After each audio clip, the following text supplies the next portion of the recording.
Hello everyone, welcome to our channel Law Veda. This is C Anjali और हम देख रहे थे चैप्टर 29 जो बात करता है जजमेंट के बारे में। तो चैप्टर 29 हम देख रहे थे द जजमेंट और इसके दो सेक्शंस 290 392 एंड 393 हम कवर कर चुके थे। आज की क्लास में हम 394 से 398 तक कवर करेंगे। तो ये सेक्शंस किस बारे में बात करते हैं? 394 सेक्शन बात करता है जब जज पनिशमेंट अवॉर्ड करते हैं, जब पूरा का पूरा ट्रायल हो जाता है, फाइनली अगर एक्यूज कन्विक्टेड होता है तो उसको पनिशमेंट दी जाती है। तो उस टाइम की बात की जा रही है, ठीक है। तो अगर पनिशमेंट जो है हमारी कैसी दी जा रही है, 3 इयर्स से ज्यादा या फिर 3 इयर्स की पनिशमेंट का सेंटेंस दिया जा रहा है या उससे ज्यादा का सेंटेंस दिया जा रहा है, तो जज क्या देखेंगे? देख सकते हैं कि इसको क्या प्रीवियसली भी कन्विक्ट किया गया है 3 या फिर ज्यादा इयर्स के लिए, क्या पहले भी इसने ऐसा क्राइम किया है जिसके लिए इसको इतनी पनिशमेंट मिली है। अगर हाँ, तो फिर जज क्या कर सकते हैं? उसको बोल सकते हैं कि आपको अपना जो एड्रेस है वो 5 साल तक बताना होगा। जैसे ही आपकी पनिशमेंट पूरी हो जाएगी उसके 5 साल तक आपको अपना एड्रेस रेगुलर पर्टिकुलर अथॉरिटी को नोटिफाई करते रहना होगा। अगर आपके रेजिडेंस एड्रेस पे कोई चेंज होता है तो उसके बारे में भी इंफॉर्म करना होगा। ये काम आपको 5 साल तक करना होगा। जज जो है वो कोई भी टाइम पीरियड दे सकते हैं, 5 इयर्स जो है वो मैक्सिमम लिमिट है। तो ये बताता है हमारा सेक्शन 394। क्या बोला कि जब भी जज जो है पनिशमेंट दे रही है 3 इयर्स या उससे ज्यादा की, तो ये देखेंगे कि उसने प्रीवियसली कमिट कर रखा है ऐसा ऑफेंस जिसके लिए उसको 3 इयर्स या मोर की पनिशमेंट मिली हुई है। अगर आंसर है यस, तो फिर उसको 5 साल तक के लिए एड्रेस नोटिफाई करने के लिए बोला जा सकता है। ये सिचुएशन तब भी हो सकती है तब उसने कोई इन ऑफेंस की कॉन्स्पिरेसी की है या फिर अबेटमेंट किया है या फिर अटेम्प्ट किया है, जिसको हम शॉर्ट में क्या बोलते हैं, CAA। कॉन्स्पिरेसी, अबेटमेंट या फिर अटेम्प्ट। कॉन्स्पिरेसी मतलब षड्यंत्र, अबेटमेंट मतलब उकसाना और अटेम्प्ट मतलब उस अपराध की कोशिश की इसने लेकिन वो कमिट नहीं हो पाया। तो ऐसा भी है तो फिर भी ये सेक्शन अप्लाई होगा, मतलब उसको अपना एड्रेस नोटिफाई करना होगा। ऐसे भी कुछ सिचुएशन होती है जब एक्यूज्ड पर्सन जो है अपील में जाता है और अपील में वो जीत जाता है, तो अब उसको पनिशमेंट थोड़ी ना मिलेगी जब वो अपील में जीत गया। तो ऐसे सिचुएशन में अगर ऐसा ऑर्डर पास किया गया है तो इसको क्या माना जाएगा? वॉइड। वॉइड माना जाएगा।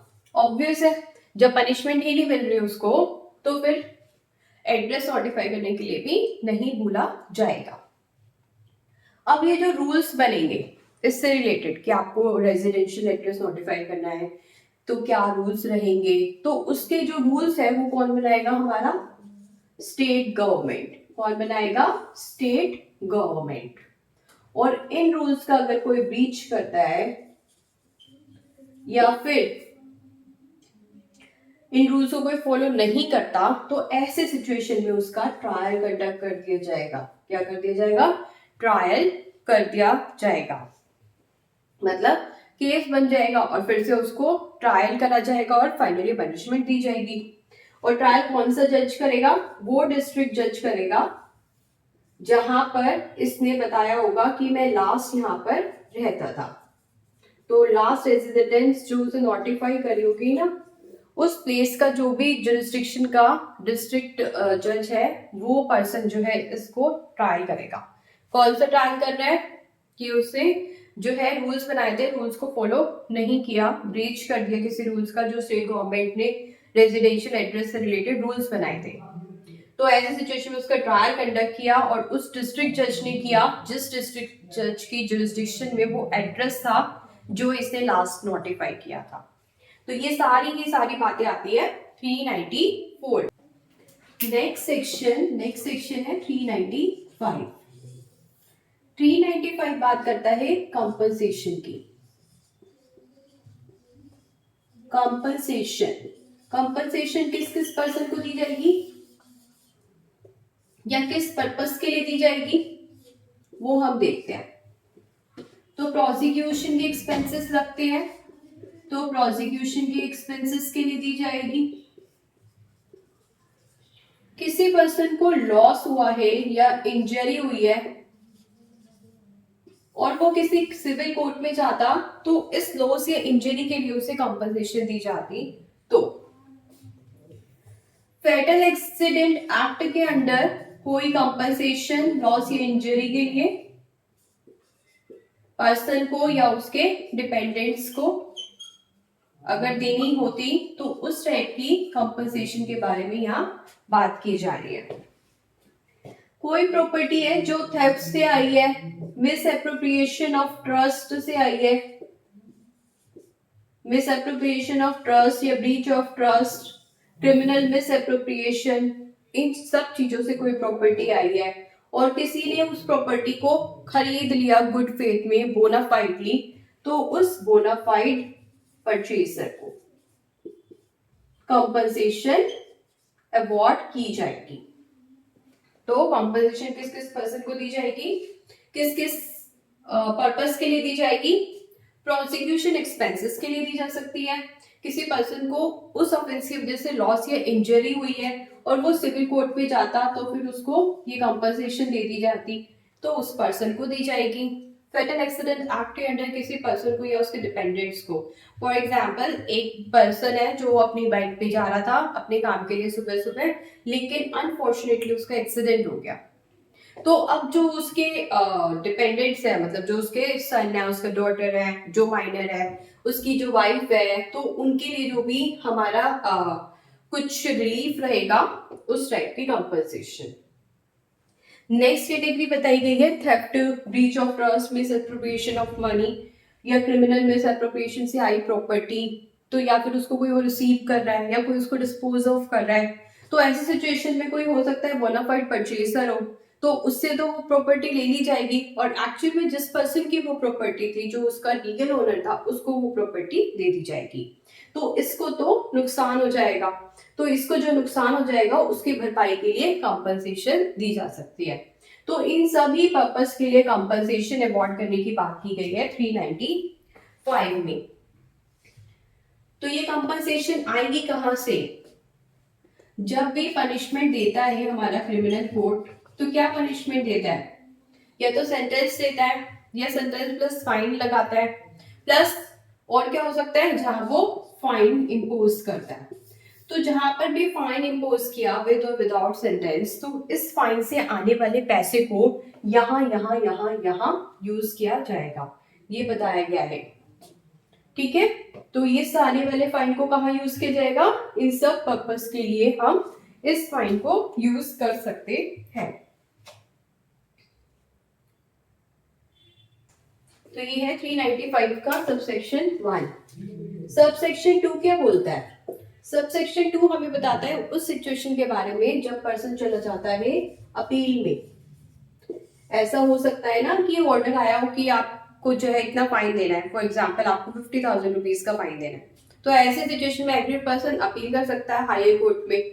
जब वो हायर कोर्ट में अपील करेगा और वो केस जीत जाएगा, हो सकता है वो केस जीत जाए, तो उस सिचुएशन में डिफरेंट हो जाएगा डिसीजन। तो इसलिए अगर अपील कर रहा है, अपील वाला केस है कि अपील की जा सकती है, तो जब तक अपील करने का टाइम लैप्स नहीं हो जाता, खत्म नहीं हो जाता, या फिर अपील कर दी है, अप्लाई कर दिया है, तो जब तक डिसीजन नहीं आ जाता, डिसीजन नहीं आ जाता, तब तक ऐसी कंपनसेशन को नहीं दिया जाएगा, क्योंकि ये केस अपील में जा सकता है और depending on the decision of the appeal situation different हो सकती है।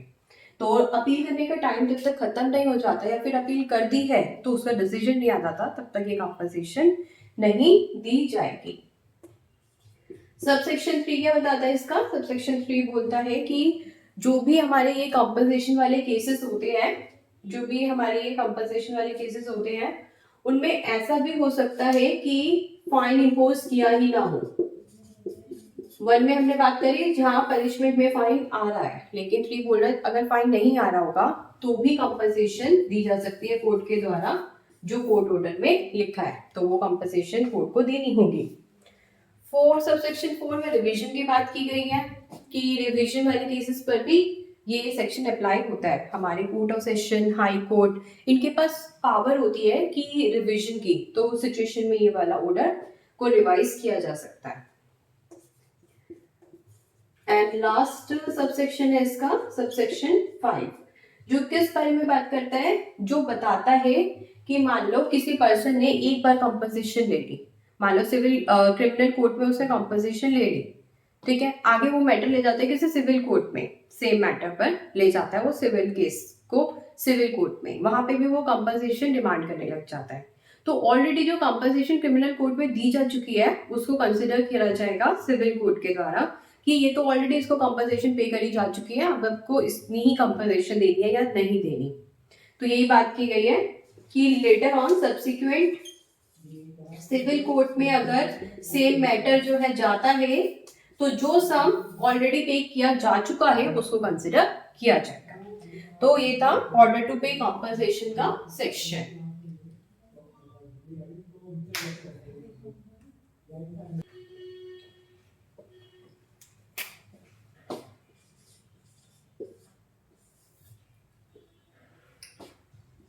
नेक्स्ट सेक्शन है कंपनसेशन स्कीम के बारे में बात करता है। मतलब अब जो कंपनसेशन प्रोवाइड करनी है उसके लिए कोई स्कीम भी तो बनानी पड़ेगी। तो ये स्कीम कौन बनाएगा? तो ये स्कीम बनाएगी हमारी स्टेट गवर्नमेंट। इससे कोऑर्डिनेट करेगी हमारी सेंट्रल गवर्नमेंट से। तो कंपनसेशन देने के लिए क्या फंड्स रहेंगे, क्या फंड्स नहीं रहेंगे, उसके लिए स्टेट गवर्नमेंट जो है सेंट्रल गवर्नमेंट के कोऑर्डिनेशन में एक स्कीम बनाएगी। ठीक है, अब हमारे कोर्ट जो है वो बताएंगे कि क्या कर दो, रिकमेंड करेंगे कि कंपनसेशन दे दो, क्या करो, कंपनसेशन अवॉर्ड कर दो। अब इस कंपनसेशन को देने के लिए कोर्ट बोलेगा लेकिन कितनी कंपनसेशन, उसका क्या क्वांटम रहेगा, कितना अमाउंट का कंपनसेशन देना है, ये कौन डिसाइड करेगा? तो ये डिसाइड करेंगे हमारी दो authorities, district legal service authority and state legal service authorities. तो ये दो अथॉरिटीज जो है वो डिसाइड करेगी कि कंपनसेशन कितनी दी जानी चाहिए। ठीक है, तो क्या हो रहा है, बेसिकली फंड्स के लिए एक स्कीम बन रही है, हमारी स्टेट गवर्नमेंट बना रही है सेंट्रल गवर्नमेंट के कोऑर्डिनेशन में। अब जब कोर्ट बोलेंगे कि कंपनसेशन दे दो तो क्वांटम हमारा डिसाइड करने वाली है ये दोनों अथॉरिटीज।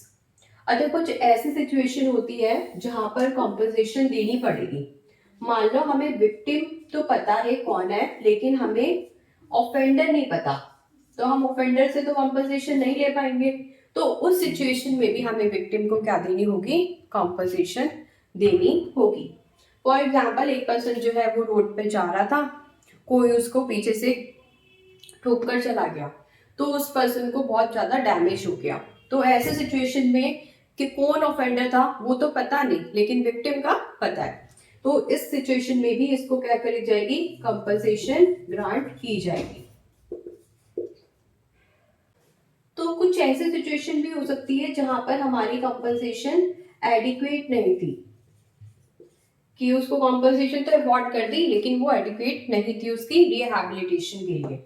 या फिर दूसरी ऐसी सिचुएशन हो सकती है कि जो हमारा एक्यूज्ड पर्सन है उसको डिस्चार्ज कर दिया गया है या फिर उसको एक्विट कर दिया गया है। एक्विट और डिस्चार्ज का डिफरेंस हमें पता है, बिफोर फ्रेमिंग ऑफ चार्जेस अगर पर्सन को रिलीज कर दे तो discharge, after framing of charges अगर पर्सन को रिलीज किया जाता है तो एक्विटल। तो अगर एक्यूज को एक्विट कर दिया गया है या डिस्चार्ज कर दिया गया है या एडिक्वेट कंपनसेशन अवॉर्ड नहीं की गई, तो उस सिचुएशन में हमारा डीएलएस से या फिर एसएलएस से डिसाइड करेगा कंपनसेशन, उसको ज्यादा भी दी जा सकते हैं। ठीक है, तो अब ये जो अथॉरिटीज है ये क्वांटम डिसाइड करती है और कंपनसेशन देती है, लेकिन ये जो है 2 मंथ्स के अंदर अपनी इंक्वायरी करती है, उसके बाद ही कंपनसेशन अवॉर्ड करती है, डायरेक्टली कंपनसेशन नहीं देती। पहले इंक्वायरी करती है, जेन्युइन केस लगता है तो अवॉर्ड कर देती है कंपनसेशन। तो इस सेक्शन में हमने क्या देखा, कंपनसेशन स्कीम बनाई स्टेट गवर्नमेंट ने सेंट्रल गवर्नमेंट के कोऑर्डिनेशन में, और जब कोर्ट ने कंपनसेशन अवॉर्ड करी तो डिसाइड करी इन दोनों अथॉरिटीज से। कुछ ऐसी सिचुएशन भी हो सकती है जिसमें हमें पता नहीं विक्टिम कौन है, एक्यूज्ड कौन है, विक्टिम हमें पता है तो विक्टिम को कंपनसेशन देनी होगी, तो हमारी अथॉरिटीज तो भी हमारी अथॉरिटीज इनको कंपनसेशन देगी। ऐसा भी हो सकता है जो कंपनसेशन ग्रांट की गई है वो कम है तो बढ़ाकर कंपनसेशन देनी है तो बढ़ाकर कंपनसेशन भी दी जा सकती है।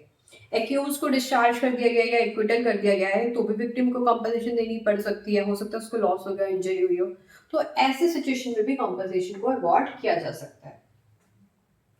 ये दोनों अथॉरिटीज अपनी इंक्वायरी कंप्लीट करेगी 2 मंथ्स में और उसके बाद इस कंपनसेशन को अवॉर्ड किया जाएगा।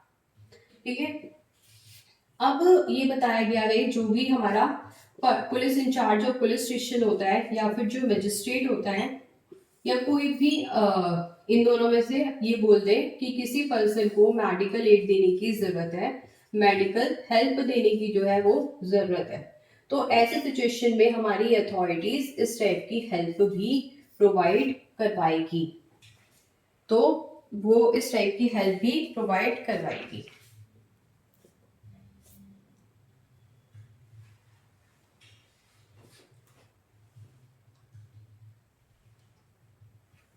Next two sections 397 and 398. Next section 397 ये बात करता है ट्रीटमेंट टू विक्टिम्स के बारे में। मतलब हमारे बीएनएस कुछ स्पेसिफाइड सेक्शंस है, जैसे 64 से लेकर 71 तक एंड 124 सबसेक्शन 1, लेकिन इसमें 69 नहीं है। तो ये कुछ स्पेसिफाइड सेक्शंस है बीएनएस के, और पोक्सो के है हमारे 4, 6, 8 एंड 10। ये जो सेक्शंस है इन एक्ट्स के, अगर इन एक्ट्स में ऑफेंसेस होता है, ये सेक्शन हमें बताते हैं जहां पर विमेन के अगेंस्ट सेक्सुअल ऑफेंसेस होते हैं, और ये जहां पर चिल्ड्रन के अगेंस्ट सेक्सुअल ऑफेंसेस होते हैं। तो ऐसे सिचुएशन में क्या होगा, ऐसे सिचुएशन में free of cost medical aid दी जाएगी इमीडिएटली। क्या होगा, मेडिकल एड दी जाएगी इमीडिएटली, चाहे हॉस्पिटल कैसा भी हो, मतलब चाहे वो प्राइवेट हो चाहे वो पब्लिक हो, चाहे उसे स्टेट गवर्नमेंट रन कर रही हो, चाहे उसे सेंट्रल गवर्नमेंट रन कर रही हो, चाहे उसे लोकल अथॉरिटी रन कर रही हो, चाहे उसे कोई और पर्सन रन कर रहा हो, तो किसी भी टाइप का हॉस्पिटल हो, इन सब में अगर ऑफेंसेस इन सेक्शंस में हुए हैं तो free of cost medical add immediately provide की जाएगी as per section 397। Last section आज का 398 जो हमें बताता है विटनेस के प्रोटेक्शन की स्कीम के बारे में। मतलब जो विटनेस होते हैं वो क्या करते हैं, स्टेटमेंट्स देते हैं, एविडेंसेस देते हैं, कहीं ना कहीं उनकी सिक्योरिटी जो है वो भी खतरे में आ जाती है, डेंजर में आ जाती है, तो वो लोग भी वल्नरेबल हो जाते हैं, तो उनकी सेफ्टी के लिए स्कीम बनाई जाती है। उसी स्कीम के बारे में बताया गया है 398 में। स्कीम कौन बनाएगा, स्टेट गवर्नमेंट। कौन बनाएगा स्कीम, स्टेट गवर्नमेंट। ठीक है, नेक्स्ट क्लास से हम देखेंगे आगे के सेक्शंस। Thank you.